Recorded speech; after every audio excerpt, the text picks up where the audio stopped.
Hi everyone, I'm Tusef, Hi, I'm Brooke. and we wanted to recap day 2 and day 3 of Ad Week in New York 2017. So for me, the highlight of Tuesday, which was day 2, was Bozoma St. John, also known as Boz, and she's the new chief brand officer of Uber, and she is phenomenal. She has tremendous energy. She's all about the glitter and just enjoying life, and her energy is amazing. So aside from the fact that she's fabulous, the way her philosophy is really about, in order to get the results that you want into something, you have to first and foremost feel good about what you're doing, and that's how you're going to get the results. So she knows that when she's involved in something that really feels good, that's when the best results are going to come out of that.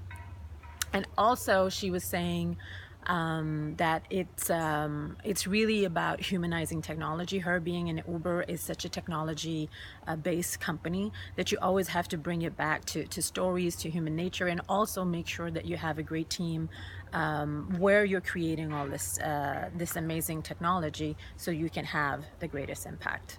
Yeah, and what really struck me about her was just how much fun she was having. She was. She was dressed in sequins from head to toe, and she was talking about how every job that she'd ever had, she had to have fun, that she found that she was the most effective when she was having fun. So that's something that we can all take back as well. So Tuesday night, we had the Girls Lounge, and that's a movement established by a woman named Shelley Zallis, who was very well established researcher before she started this. And it's almost like the Lean In movement. It's girls, but it's not necessarily too much girl power. It's more about women supporting women and creating community and just helping each other out. And it was a star-studded event. They had Jennifer Beal, Martha Nixon, Ellie Kemper, Jane Krakowski, and they were talking a lot about work-life balance and about, what does it take for you to get everything done, and does it really exist? And they were also talking about women in entertainment industry and how do we get more women these director jobs? How do we get past you get hired as an assistant and work your way up? And they were making the point, just hire more women. If you want more diversity, then just make more diverse hires. Don't make them earn it. Don't make it so hard for them. Help to elevate them. And and back to the child issues, they made the point. Martha Nixon made the point. Nobody asked men this question. So the fact that it even comes up shows that we are still looking at the genders in a different way. They didn't mean that disrespectfully. They were just naming it. But it was a really fun night. A lot of fun people there. And it's a great movement that she started. So I think it's a good point. If you are, in terms of, if you want to promote diversity, and you don't want just want to talk the talk, you want to walk the walk. So we just need to have that into the industry to make it work. And make it a point to do it. Yeah. And also on day 2, one very interesting person that I discovered that I didn't know about before was this company called Boxed, and the CEO of the company is called Xia Huang, and he was just so charismatic and such a really good man who understands. He has a really successful company now, Box, which is about mostly about shipping. He's all about, I need to make sure that I take care of my employees first and foremost, and that is the only way that my company can really be as successful as it is. If I have happy employees, then they will be more productive, we will have better ideas, and that's going to add up to the bottom line, so everybody's happy. And he's really speaking, he's really acting on his truth. For example, he helps the children of his employees to go to grad school. Like he's involved in the process of financial aid, and he also helps, for example, some of his employees when they get married. He helps them during that process financially as well. So he understands that a job is not just a job, it's really being involved with the people that you work with and making sure they're happy and Their helping whole them family. out. Yeah, very good. For day 3, do you want to talk a little bit about Instagram? Yeah, day 3, we had a great session on Instagram featuring Sarah Jessica Parker and Emily Weiss, the founder of Glossier. And it's amazing what you can do in retail right now with Instagram.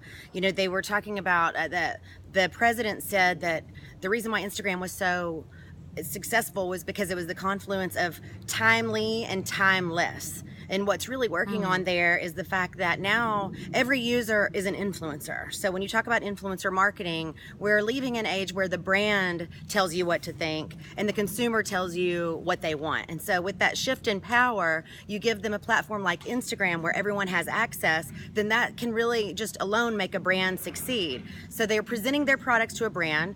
They say best practices for them have been to just be very simple, very straightforward, spell out what it is that you have, and don't put a lot of extra things in the shot. Because if you're selling lip gloss but you have a lamp in the background, people are going to ask you, where do I get the lamp? You know? Right. And so they say try to foresee every question that you get, but also just keep it very straightforward, very honest, and very much listening to the consumers, and then you can build your brand that way.